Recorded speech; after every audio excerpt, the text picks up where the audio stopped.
فلسطین اسرائیل تنازع سنگین رخ اختیار کر گیا ہے۔ 50 سال پہلے 6 اکتوبر کو عرب اسرائیل جنگ شروع ہوئی تھی، جس میں اسرائیل کو فتح حاصل ہوئی تھی۔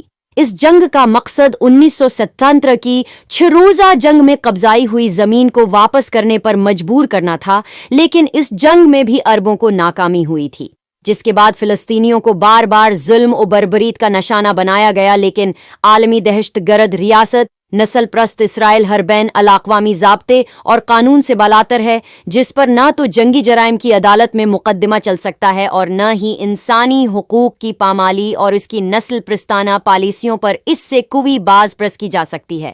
6 اکتوبر 2023 کو حماس کے جنگجوؤں نے جس طرح غزہ کی پٹی سے نکل کر اسرائیل کے اندر جا کر ہلاکت خیز حملہ کیا ہے، اس سے ساری مغربی اقوام ہل کر رہ گئی ہیں۔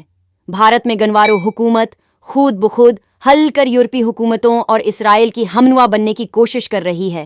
اب تک کی اطلاعات کے مطابق حماس کے حملے میں 700 اسرائیلی قابض شہری اور فوجی مارے گئے ہیں، ہزاروں زخمی ہیں اور سینکڑوں کو یرغمال بنا لیا گیا ہے۔ اس حملے کے جواب میں اسرائیلی طیاروں نے ایک بار پھر غزہ کے گنجان آباد علاقوں پر وہ بم برسائے ہیں جو فوجی تنصیبات اور بنکرز تباہ کرنے کے لیے استعمال کیے جاتے ہیں۔ مغربی میڈیا ایک بار پھر اسرائیل کی بمباریوں کو جائز قرار دینے کی کوشش کر رہا ہے۔ اسے اسرائیلیوں کی ہلاکت اور یرغمال بنائے جانے کا غم تو ہے، لیکن گزشتہ 75 کے دوران اسرائیلیوں نے جس طرح فلسطینیوں کو ملک بدر کیا ہے، متعدد بار ان کا قتل عام کیا ہے اور ہزاروں مردوں، عورتوں اور بچوں کو یرغمال بنا کر برسوں تک قید رکھا ہے اور دوران قید ٹارچر کیا ہے، اس کے بارے میں بات کرنے سے گریز کیا جا رہا ہے۔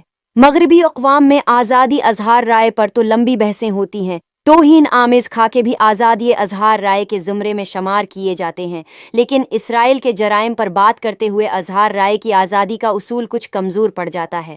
سینکڑوں یہودیوں کی اسرائیل میں ہلاکت کے بعد امریکی انتظامیہ پر یہ دباؤ ضرور آیا ہوگا کہ امریکہ کی فوجی طاقت اسرائیل کے حق میں استعمال کی جائے۔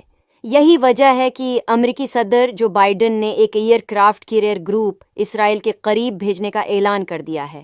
ایئر کرافٹ کیریئر گروپ کی اس خطے میں موجودگی کا ایک مطلب یہ بھی لیا جا سکتا ہے کہ امریکی افواج بحیرہ اسود میں یوکرین کے ساحلی علاقوں کے نزدیک بھی پہنچ جائیں گی۔ اگر امریکی فوج کا روسی فوج سے براہ راست آمنا سامنا ہوا تو خطے میں شروع ہونے والی جنگوں کی نوعیت بھی تبدیل ہو جائے گی۔